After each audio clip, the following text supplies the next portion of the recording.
Hello, I'm Lila Abu Lughod, and I'm so happy to be able to be with you, if only virtually, in these strange times.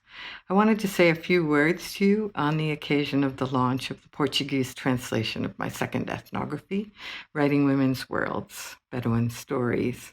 And I can't tell you how honored I am to have this translation published by this remarkable press, Wild Papers Publishing House. What a humbling gift a translation is, with its meticulous attention to every word and the enormous generosity of the creative labor that went into it. So I first of all want to thank the publisher and the translator, Professors Maria Elvira Diaz and Maria Claudia Coelho.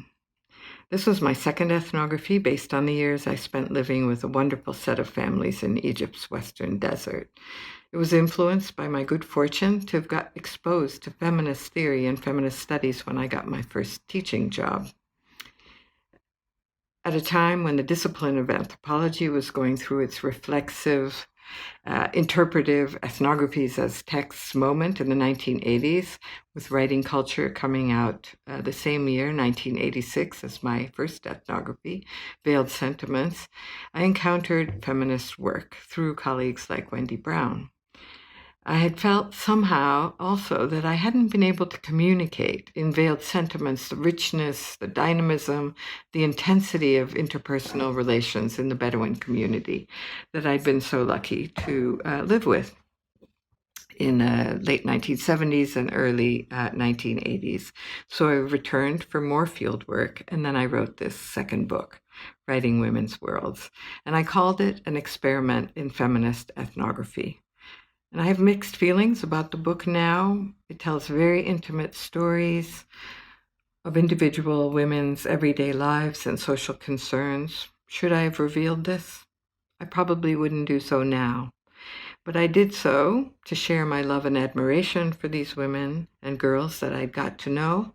But I also structured the book as a challenge to cultural generalizations about Arab culture and social formations, and to Western feminist assumptions about gender and power.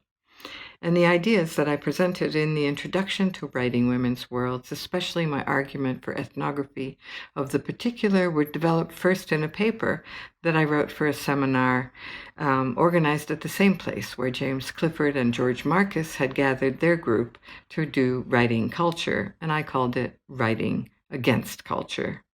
And my proposition was that we should work against the generalizations about society and culture that had been the staples of anthropology, because first, these typifications couldn't do justice to the lives of those I'd lived with, and probably any other community, and second, because these generalizations about culture were also part of a language of power.